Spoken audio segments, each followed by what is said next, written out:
WWE is looking for writers more than ever, and as the resident creator of the payoff, the most annoying thing in professional wrestling, I have to throw my hat in the ring. For those people that used to listen to my videos and ideas, I had a lot of great ideas, and people said I should have been a writer.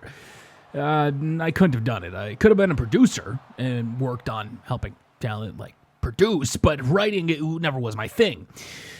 But comes this beautiful Shane McMahon push out of nowhere. And that's where I believe this is my audition to be a writer for the WWE. And what I mean by that is, listen, we all know Vince McMahon is the top dog. And we all know that WWE Creative probably has fantastic ideas, and they get shut down either due to sponsors, Vince, or a mix of, quite a bit of stuff at a huge company. But that's why I think this is the perfect build to explain why Shane McMahon is getting pushed to the roof. Shane McMahon has been on a winning streak. He beat Miz at WrestleMania. He beat Roman Reigns at Super Showdown, and it seems like The Miz is trying to chase a rematch. But in the process, Shane McMahon slowly has evolved from this guy on SmackDown Live, which in 2016 and 2017 had the best show on TV with a great show when Shane knew SmackDown Live is the land of opportunity. Well, guess what? That's no longer the case. Just like anybody else that turns heel, Shane turned heel. He gave you the show that you loved for 2 years when you hated Raw.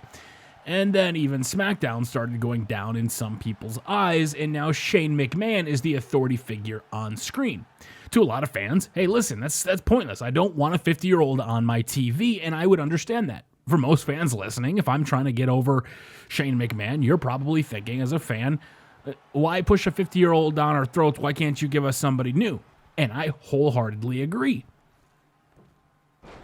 You could have anybody else win, and then, if the rumors were true about Shane McMahon facing Kofi Kingston and beating him for the WWE title on this huge push, you'd have to ask why. We know wrestling is scripted and, planned. So why would Shane McMahon logically be getting a big push? Is it to get The Miz over? Is it to get Roman Reigns over? I mean, that's the logic here, is have Roman Reigns finally beat Shane McMahon for the title, and oh my God, the fans are going to love Roman. But it will never work. What if the Shane McMahon push had nothing to do whatsoever with Kofi, Roman, or anybody else, or even The Miz? What if, in Tubby Emu's diabolical plot to become a WWE writer, that guy in the ring right there, Shane McMahon, is currently cruising as the best in the world. He's bullying ring announcers. He's winning matches. The chosen one is by his side, and I can't wait for him to have a falling out with Drew McIntyre, because this could tie up loose storylines going back 10 or 15 years. Drew McIntyre was the chosen one, and wrestling, the best thing about it is you can make stories out of nothing. You can create stories that are entertaining. And listen, we all know WWE right now is not the best. At least a lot of us fans think so. The TV show can, sometimes it can be good. Some pay-per-views can be great. And other times it's pretty lackluster as a television show goes. And I understand that. It can't be easy to write 52 weeks of television a year. But if Shane's going to get pushed down our throats, the ultimate payoff, in my mind, could be Triple H versus Shane McMahon at a WrestleMania. Now, I originally thought this could happen in a couple different ways between Drew McIntyre as like a face for him, or maybe Vince or something like that, but this makes perfect sense. Back in December, they all came on and said they were going to give the fans the show they wanted. And Stephanie and Triple H, for the most part, have kind of been out of the way and haven't really been hands-on. And Shane has been giving himself all the opportunities in the world. Well, the show is being proven to fans aren't liking it, and Shane's everywhere. You can throw Shane as the reason why the product sucks and Triple H and Stephanie want to, get him out of there. This could lead to a feud with Vince and Shane McMahon going up against Triple H and Stephanie. Heading into WrestleMania 35 in Tampa, Florida, after a huge build-up, it would be for control of the WWE. For the first time at WrestleMania in the last, I can't even remember how many years, the stakes would be monumental. Eyes would be on the WWE for the first time. Fans that grew up with Vincent Kennedy McMahon, as Vincent Kennedy McMahon is starting the XFL, as he is working in professional football. The main event headline match is whether or not Vince will lose control of his company that he has ran for 30 years from his dad, with the heir apparent, the cerebral assassin, Triple H, coming for control of the company. But guess what? The Chosen One cannot stop Drew McIntyre. The Chosen One can't stop Triple H. He just keeps coming. He keeps coming. Triple H bows his way down until he finally gets his hands on Shane McMahon. They're fighting at WrestleMania. Stephanie can be involved. Vince can be involved. There can be bumps. There can be stories. There can be everything. With control of the company, it is must-see television because it's all what we wanted, right? That's the payoff. Vince McMahon is out of date. WWE has a C show with NXT that's not even on TV, and it's more loved than anything else. This is a great problem to have. Everybody would assume Triple H is going to win at WrestleMania, so what do? You pull the ultimate swerve. Yes, the ultimate swerve on the grandest stage of them all in Tampa, Florida, in front of a record-packed crowd. And Shane McMahon, the best in the world, comes out on top, and Vince McMahon retains control of his company. Tubby, I hate you. I'm never going to listen to your videos again. Shut up. Please don't talk about wrestling, but just wait. That's not it. WWE would announce record numbers for WrestleMania. Triple H and Shane would each equally take credit. Ultimately, Shane and Vince could come out and brag that they run the show. Nobody can stop them. And that's when, out of nowhere, the quote-unquote takeover happens. Like Nexus, like the Shield, like the Invasion, Triple H comes riding in on the steed, not as the executive authority, not as the guy that's controlling the company as the COO and running NXT.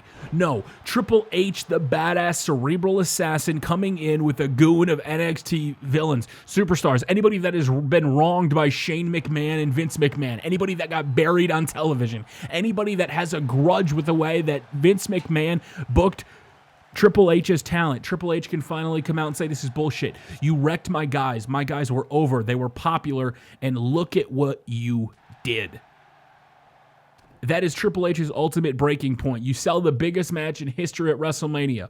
You give the false finish where it's not Triple H taking over the company just yet. Just because. That would be like giving WrestleMania last year or this year where everybody won that we wanted to. I mean, for the most part, minus Shane McMahon. I mean, they gave us what we wanted. So this would be the ultimate boo. But that pop when Triple H comes out with a gang of NXT superstars, it would be huge. Triple H comes riding in, maybe give him his old theme song, do something fun. Shawn Michaels couldn't get involved because Shawn Michaels has a passion and is training superstars down in NXT. Maybe you do something with D-Generation X. I don't know. But this could, like, legitimately, if you tie in all the loose ends that, you know, again, like Tubby Moo does with the payoff, they're just plot points. None of it matters. We all know plans change. But, you know, if you were planning on doing this for years, you have NXT getting more over and over and over the last 5 years. NXT keeps getting better and better and better and better. And then all that NXT talent goes up to the main roster and gets buried. So 3 years later, just like Tyler Breeze and Fandango are going down back to NXT, you would have the NXT superstars finally reclaim their greatness. Maybe he takes them away and says, we're going to NXT on TV. And that's how Triple H announces his new NXT TV show. I don't need you, Vince. I don't need you, WWE. NXT is going to television, and he steals talent away from the show. And again, that could maybe hurt SmackDown, so you'd have to figure out a way to do it. But that is my ultimate plan for a booking of Shane McMahon versus Triple H. You involve in all the NXT talents. You involve in everybody that has ever been wronged by Vincent Kennedy McMahon. You fight for the talent and give the fans a reason to watch.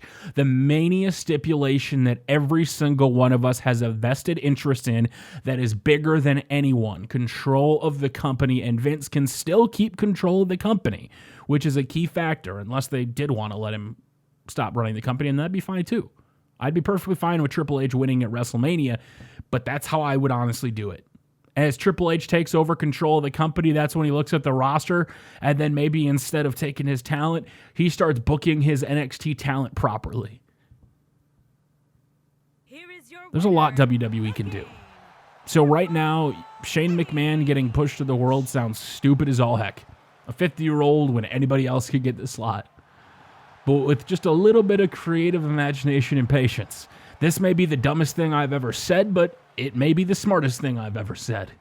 Because somebody has to explain to me why Shane McMahon is getting the biggest push I think I've seen in a long time. Until next time, it's your boy W. I hope you enjoyed this video. And until next time, we will see you all later. Triple H taking control of the company. Or will he? He may not.